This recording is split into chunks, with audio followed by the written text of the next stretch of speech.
आप सभी का शुक्रिया। आज मैं सुनने आया था, बोलने नहीं। बहरहाल मोदी जी अपने अच्छे दिन ले जाओ और मुझे इंदिरा गांधी वाले पुराने दिन वापस करो। खास तौर से इमरजेंसी वाले दिन ही मुझे वापस करो। और ये बात मैं कह रहा हूँ दलित पर्सपेक्टिव से कह रहा हूँ। कोई मैडम कह रही थी कि दलित शब्द का इस्तेमाल न करें, इस पर कभी डिबेट कर लेंगे। लेकिन मैं समझता हूँ कि दलित शब्द से सबसे ज्यादा परेशानी आरएसएस को है, क्योंकि दलित एक पावर पंच वर्ड है, एक ब्रांड है और ये लिटरेचर से आया है। बहरहाल आजकल मैंने बहुत जगह जाना बंद कर दिया है, क्योंकि देश भर में 1000 समस्याएं, तरह तरह की समस्याएं जो है 1000 एक साथ समस्या होती है। मेरी अंडरस्टैंडिंग कुछ अलग है। 1000 समस्याएं भी लोग जानते हैं और ये भी जानते हैं कि 1000 समस्याओं का समाधान हम कैसे करेंगे ये भी पता है। और वो पता ऐसे है कि सब सीधे एक बार जाएंगे, संसद में कब्जा कर लेंगे, सरकार बना लेंगे और गुंबद पे जब वहां बैठ जाएंगे, संसद के गुंबद पे, वहां से सम्राट अशोक के हम लोग वंशज हैं, दूरबीन से अफगानिस्तान तक शासन करेंगे, उस दिन सारे समस्या का समाधान करेंगे। ये समझ है हमारे दलित समाज की। कह रहा हूं अगर बैकवर्ड वाले चाहे तो अपने ऊपर भी इसको इम्प्लीमेंट करके देख सकते हैं। तो आरएसएस समझ गया है, बीजेपी, कि ये लोग सीरियस नहीं अपने समस्या में, और डर भी गया है। इसलिए मोदी जी ने गुंबद वाला संसद हटा के सपाट वाला संसद ला दिया, संसद पे कब्जा कर लेगा। Be serious about the problem. और दीवार पे अगर सुराख करनी हो, because we are not political parties, we are social organisation. Political party के लोग पॉलिटिकल काम करेंगे, जब हम राजनीति में जाएंगे तो फिर हाउस में बहस करेंगे, लेकिन यहां भी बहस करेंगे। ये दीवार पर सुराख करनी हो तो एक समय में ड्रिल मशीन एक ही जगह रखा जाता है। 1000 जगह रखेंगे तो कभी आप सुराख नहीं कर पाएंगे। बीजेपी एक इशू उठाई थी राम मंदिर, और राम मंदिर से उसने भारत वर्ष पर कब्जा कर लिया। कब्जा कह रहा हूं शब्द, इंडियन रिपब्लिक पर कब्जा कर लिया। और सारे कॉन्स्टिट्यूशनल जितने बॉडीज हैं सबको तबीयत से ध्वस्त कर रहा है। हम लोग इधर भी लड़ रहे हैं, उधर भी लड़ रहे हैं, यहां भी लड़ रहे हैं, तो पता है कि सब सीरियस तो है नहीं। एजेंडा वो सेट करता है, हम रिएक्ट करते हैं। मैं समझता हूं एक अनुभव मैं जरूर साझा कर सकता हूं, 2 अनुभव। एक तो 2 अप्रैल का भारत बंद, फेसलेस, एक एजेंडा, भारत बंद।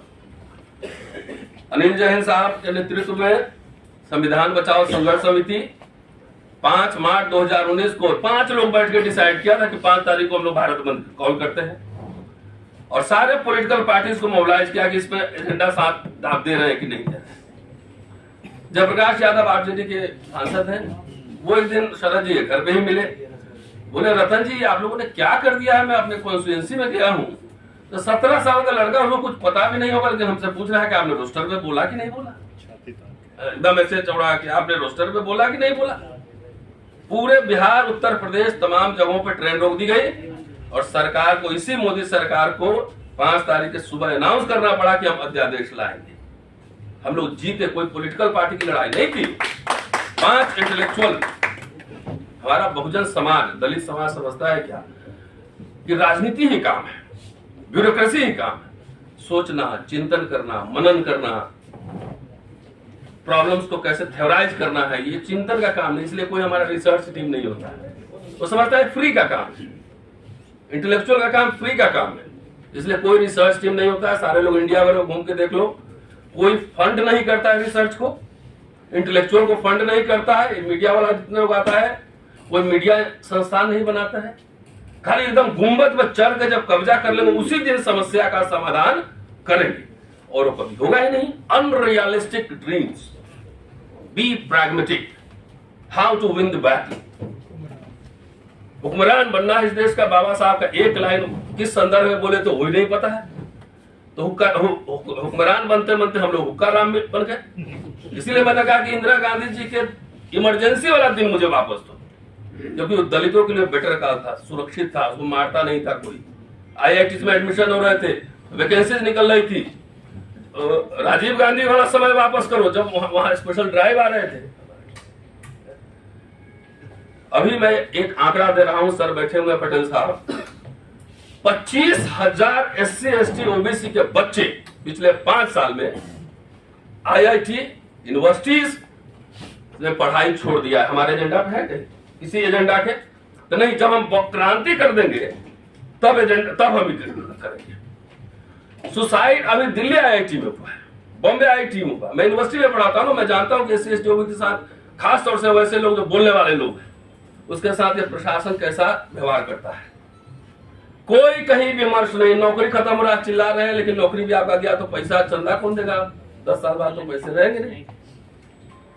एक अभी हिंदू कॉलेज की बात हुई, वहां एक OBC बच्चा सुसाइड किया। 4000 SC ST OBC टीचर होगा दिल्ली यूनिवर्सिटी में। हम लोगों ने जब प्रेस कॉन्फ्रेंस उसमें एक नजर नहीं आया। 10 साल से मैं एग्जाम्पल दे रहा हूं इसलिए कि लोग जागे। 10 साल से हिंदू कॉलेज के प्रिंसिपल हमको तंग कर रही, को नहीं जीत पा रही तो मेरे घर के सामने कूड़ादान खुदवा दे रही, कचरा फैलवा रही। 10 किताबें मैं प्रकाशित करके मेरा प्रमोशन रुक गया। ये एजेंडा पे नहीं है। कभी हम लोग एजेंडा पे बहस नहीं करते, चल गए IIT घेरो, कैंपस घेरो। भाटी साहब से आग्रह करेंगे एक दिन छल्ले वाली गाड़ी निकलवाओ वहां से, छल्ले वाली 4 छल्ले।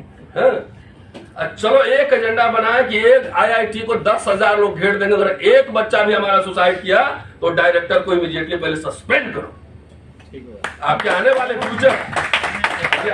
फ्यूचर की हत्या हो रही है। 302 करोड़ है? और कोई समाज में कोई डिमांड नहीं है, कोई टेंशन नहीं है। अरे मुझे चीफ जस्टिस ऑफ इंडिया को मुझे ओपन लेटर लिखना पड़ा कि कैसे मेरे साथ इनजस्टिस हो रहा है। मेरे जैसे आदमी के साथ अगर इनजस्टिस हो सकता है कि जो कोई डरता नहीं है किसी, न मोदी से डरता है, न अमित शाह से डरता है, गिरफ्तारी देना हुआ दिया हमने। तो जब मेरे साथ ये कर सकता, छोटा सा प्रिंसिपल समझिए आप, उसकी पहुंच पीएमओ तक होगी। हम लोग के आपके इंटेलेक्चुअल्स मारे जा रहे हैं। इंटेलेक्चुअल अपने जेब से पैसा खर्चा करके आपका मूवमेंट बढ़ा रहा है, उसके लिए आपके पास फंड नहीं, कुछ भी नहीं, फ्री ऑफ कॉस्ट के आपको थिंकर चाहिए। तो मैं एक प्रस्ताव रखना चाह रहा हूं और इसमें अगर हाउस चाहे तो अगली मीटिंग में यही बहस कर ले। शिक्षा, मैं तो गांव से आया हुआ आदमी, मेरे पिताजी एक क्लर्क थे सिंपल, तो मैं हिंदू कॉलेज में पढ़ा रहा हूँ 26 साल से और मुझे देश दुनिया में लोग जानते हैं। ये अवसर था ना, एक अवसर मिला तो मैंने कर दिखाया। और वैसे ही लोगों का दमन कर रहा है सरकार, और सब प्रिंसिपल वाइस चांसलर हर जगह RSS का आदमी बैठा हुआ है। कहीं आप चिट्ठी लिख दो, मैं राजनाथ सिंह से पर्सनली मिला था, मैं आर्टिकल लिखूंगा, किताब लिखूंगा कि सारा कचरा साफ करवाने जाऊंगा। तो ऐसे ऐसे सूरज जी का प्रमोशन रोके हुए 20 साल से, ये हमारे एजेंडा पे नहीं। एक एजेंडा लीजिए, एक पास कीजिए कि अगर एक भी IIT मेडिकल कॉलेजेस में आपको पता है कि SC ST का फ्रीशिप खत्म हो गया, स्कॉलरशिप नहीं है, प्राइवेट कॉलेज में रिजर्वेशन नहीं है, आधा मेडिकल कॉलेज में यह है कि आंकड़ा में दिखा रहा हूं कि अभी पार्लियामेंट में ही पेश हुआ है कि सेंट्रल यूनिवर्सिटी का आंकड़ा आप जानिए, और 1000 इशू हम एक साथ नहीं उठाते, एक समय में एक ही इशू। लोहा गर्म है, मार दो हथौड़ा नहीं, लोहा को इतना पीटो कि लोहा गर्म हो जाए, इतना पीटो। जिसकी हिम्मत है मेरी नौकरी ले लो, लोहा पीटते रहेंगे, एक ही जगह पीटेंगे, डरेंगे नहीं। ये पार्लियामेंट में 45 यूनिवर्सिटीज में कितने % SC ST OBC उसका आंकड़ा है, पढ़ेंगे तो टाइम लग जाएगा, समय ज्यादा हो गया।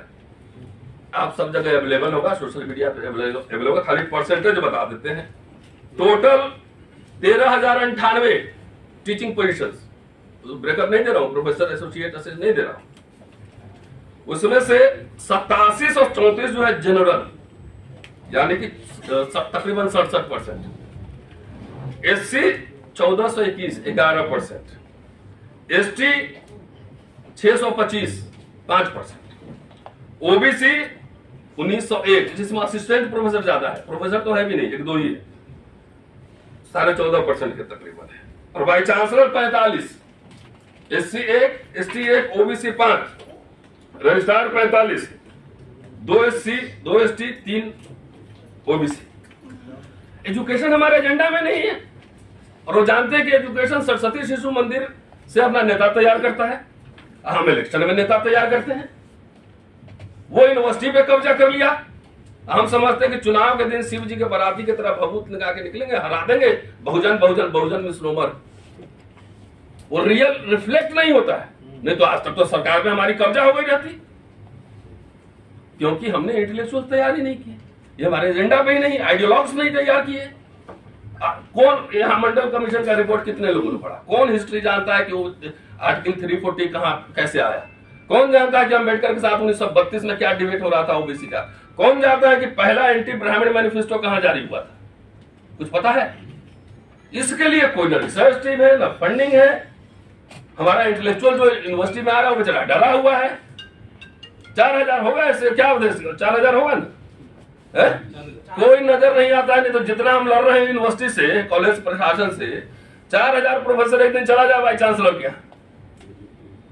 पोस्ट ठिकाने आ जाएंगे। लेकिन मुर्गा कटता है तो एक जो है कटते रहता है, दूसरा दाना चुगते रहता है। इसमें से बहुत सारे लोग इस चक्कर में होंगे, हमको प्रिंसिपल बनना है, हमको डीन बनना है, या हमको कुछ न बनना है, हम टीचर है वही काफी। दोस्तों, बात बहुत सारी चीजें हैं, लेकिन कभी और आपके एजुकेशन को आप नहीं बचा पाए। नेता तो ऐसा है, अब तो पार्टी का पार्टी खरीद लेता है। 85 जीत में जाओगे ना तो पता लगा अडानी अंबानी है, 75 को भी खरीद लिया। क्या करो? विचारक को नहीं खरीदा जा सकता है। जिसकी विचारधारा मजबूत होगी उसको नहीं खरीदा जा सकता है। हम लोग कैसे होता है कि सपा में आज आप कल हो गए बीजेपी में चला जाता है? कैसे? ओवरनाइट कांग्रेस से एमपी रहा और फिर चला गया बीजेपी में, ओवरनाइट चला गया। हमको इस पर चिंतन मनन करना होगा। हमें नए जमाने के लीडर्स, अभी लोकेंद्र बैठा हुआ है, मेरे पास आया था, बोला कि 50,000, मुझे 50,000 कोई दिक्कत नहीं, मैं ही दे सकता हूँ।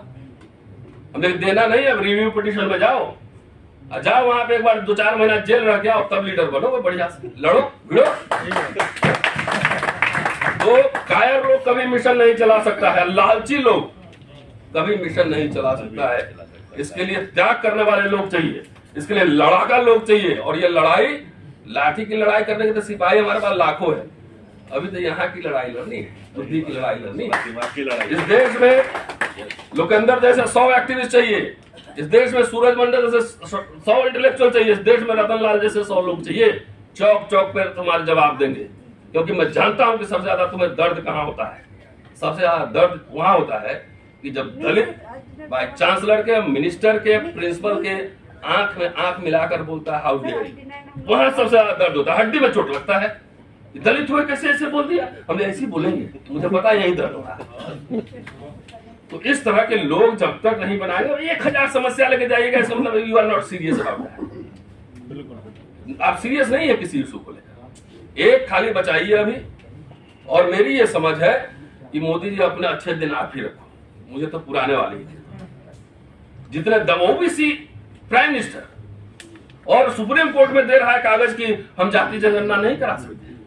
ओबीसी मोदी है कहाँ? अरे आपके कहने से क्या होता है? क्या तो इलेक्शन पब्लिक परसेप्शन तो चला गया ना कि मैं नीच कहा, मुझे मैं पिछड़ी जाति का हूँ।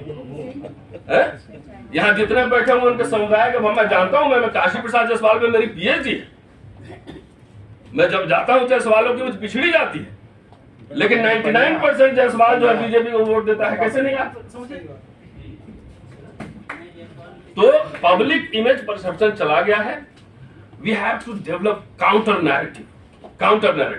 और ये सिर्फ लीडर नहीं कर सकता। लीडर आप भाषण दीजिएगा, हम लोग भी चल के भाषण देंगे। इसके लिए लीडर को मजबूत बनाने के पीछे आइडियोलॉग चाहिए होते हैं। हमारे बहुजन लीडर्स में कमी है। कहीं किसी का टीम देखे हैं भाटी साहब? कोई टीम नहीं है, कोई रिसर्च टीम नहीं होता है। लोहिया के किताब तक नहीं पढ़ता, अम्बेडकर का किताब तक नहीं पढ़ता है, कहता है कि मैं अम्बेडकरवादी हूँ, मैं समाजवादी हूँ। अरे मैं जानता हूँ कि भाटी साहब सब नहीं पढ़ सकते हैं, तो 4 आदमी पीछे रखेंगे ना। जरा लोहिया जी देखिए तो कम्युनिज्म पे क्या बोले थे, तो 4 आदमी निकाल के दिया। यहाँ पे इतने साल में बोला, हवा में बाबा साहब ने कहा था, कहाँ कहा था पता ही नहीं। तो ऐसे लड़ाई नहीं होगी। अध्यक्ष जी, मोनो सिंगल एजेंडा उठाइए। जिस दिन हम लोग एक दिन दिल्ली घेर देंगे चारों तरफ से ना, एक भी हमारे बच्चे अगर यहाँ सुसाइड हुए, अब बाई चांसलर को या डायरेक्टर को सस्पेंड नहीं किए, तुम्हारा पूरा IIT घेर देंगे। 4 जगह घेर दीजिए, सुधर जाएगा। कोई प्रेशर ही नहीं बिल्डअप कर पा रहे हैं, खाली कर रहे हैं कि राज सत्ता आ जाएगी तो हम ये कर देंगे। कुछ नहीं कर सकते, क्योंकि इंस्टीट्यूशंस में उनका कब्जा है। इन सारे संस्थाओं पे, रिसर्च सेंटर पे, यूनिवर्सिटीज पे, हर जगह वो कब्जा करके बैठा हुआ है।